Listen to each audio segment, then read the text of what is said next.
You won't believe what happened when I made this coconut cake recipe for my sister's June birthday last month. Oh my gosh, Diana.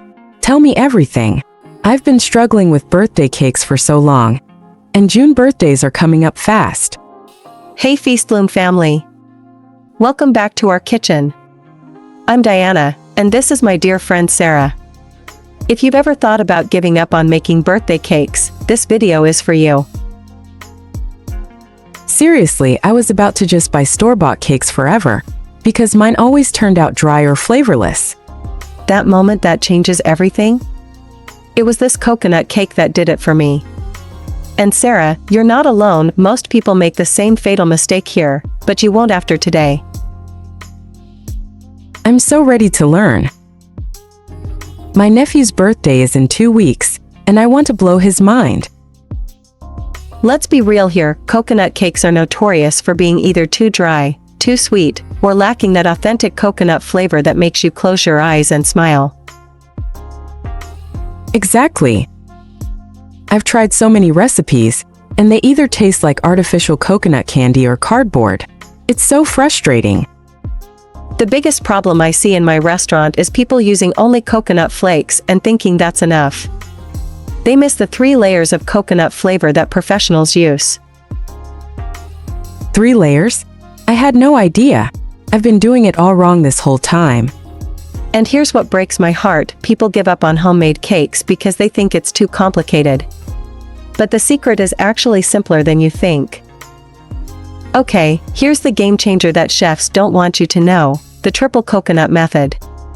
We're talking coconut milk, coconut cream, and fresh coconut. Wait, there's a difference between coconut milk and coconut cream? Mind blown. Absolutely. And this isn't just any method, this is the technique I learned from a pastry chef in Thailand who's been perfecting coconut desserts for 30 years. That sounds incredible. But is it complicated? I'm not exactly a professional chef like you, Diana. That's the beauty of it, Sarah. It's actually easier than traditional cake methods. You're about to see why this recipe saved not just my dessert game, but my confidence in the kitchen. Okay, I'm hooked. Where do we start with this triple coconut method? First, let's talk about choosing the right coconut products. This is where 80% of people mess up before they even start mixing. I usually just grab whatever coconut milk is on sale at the grocery store. That's probably wrong, isn't it? Here's what you need to know, full-fat coconut milk is non-negotiable. I learned this the hard way when I made a cake for my daughter's sweet 16 and it turned out like a sponge. Oh no, what happened? I used light coconut milk thinking I was being healthy, but it completely ruined the texture. The cake was so dry that even my golden retriever wouldn't eat it. That's hilarious but also terrifying. So full-fat coconut milk is essential? Absolutely. And here's a pro tip from my restaurant kitchen, shake the can before you open it.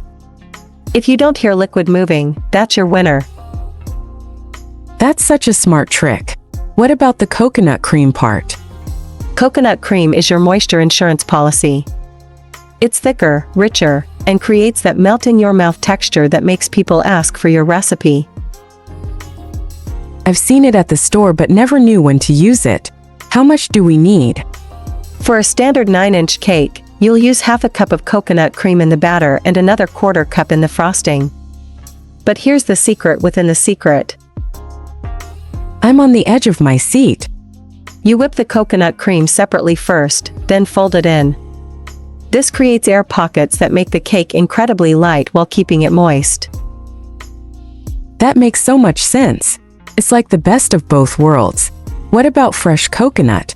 That seems intimidating. I get it. Fresh coconut scared me too until I learned this hack from my grandmother who grew up in the Caribbean. Please tell me it doesn't involve those scary coconut opening tools. Actually, you don't need any special tools. Just your oven and a screwdriver. Seriously. A screwdriver?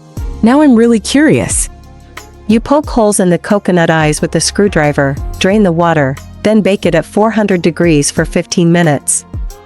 The shell cracks naturally. That's genius.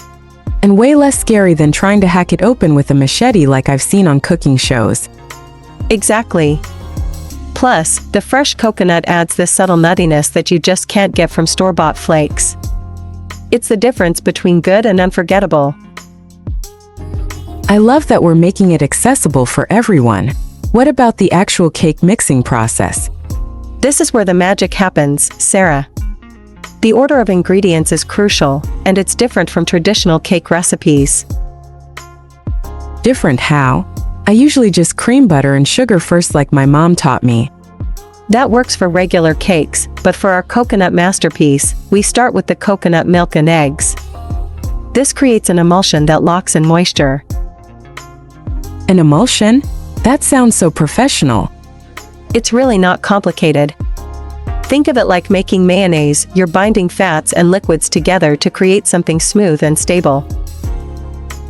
Okay, that analogy helps. So coconut milk and eggs first, then what?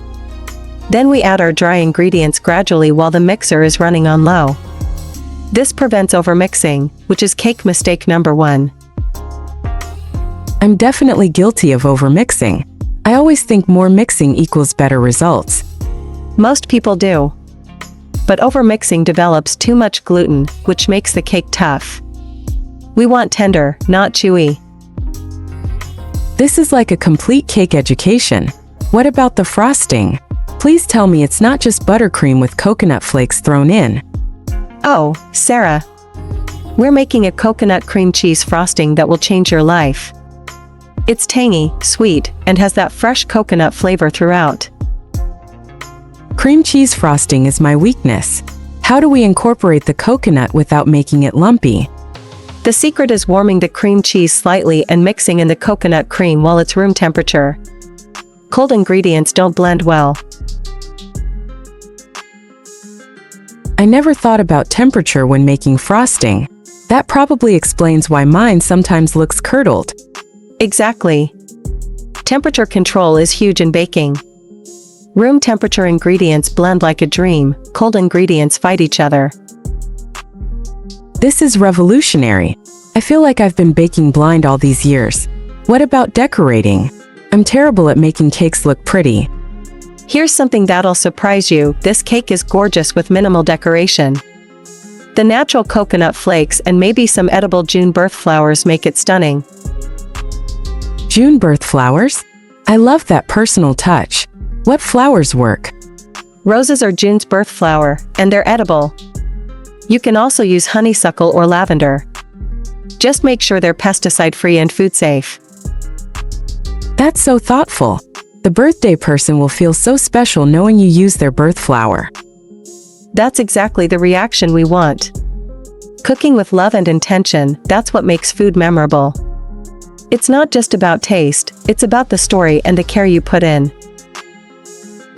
I'm getting emotional just thinking about it. Food really is love, isn't it?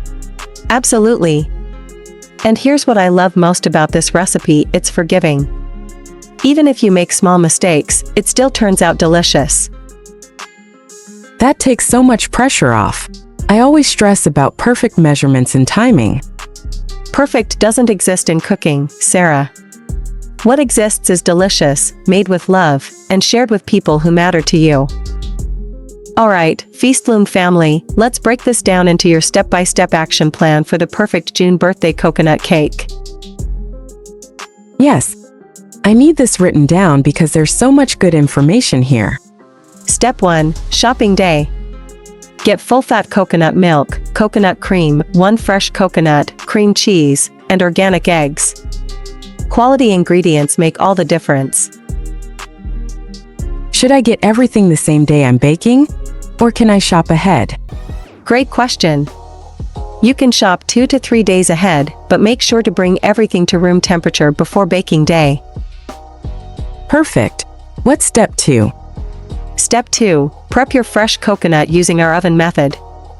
Do this first because it needs time to cool while you prepare everything else. That makes sense. Get the intimidating part out of the way first. Exactly. Step 3. Mix your wet ingredients, coconut milk, eggs, and vanilla, in one bowl. Dry ingredients in another. This keeps everything organized. Organization is key. I always end up with flour everywhere when I'm disorganized. Step 4. Create your emulsion by slowly combining wet and dry ingredients. Remember, low speed on the mixer. Low and slow, got it. What about baking temperature and time? Step 5. 350 degrees for 25 to 30 minutes. But here's the pro tip, your nose knows when it's done. It'll smell like coconut heaven. I love that. Trust your senses, not just the timer. Step 6. Cool completely before frosting. I know it's tempting, but warm cake makes frosting melt and slide off. Patience is not my strong suit, but I'll wait. What about storing it? Final step, this cake actually gets better overnight. The flavors meld together beautifully. Store covered in the fridge and bring to room temperature before serving. And there you have it, beautiful humans. The secret coconut cake that will make every June birthday absolutely unforgettable.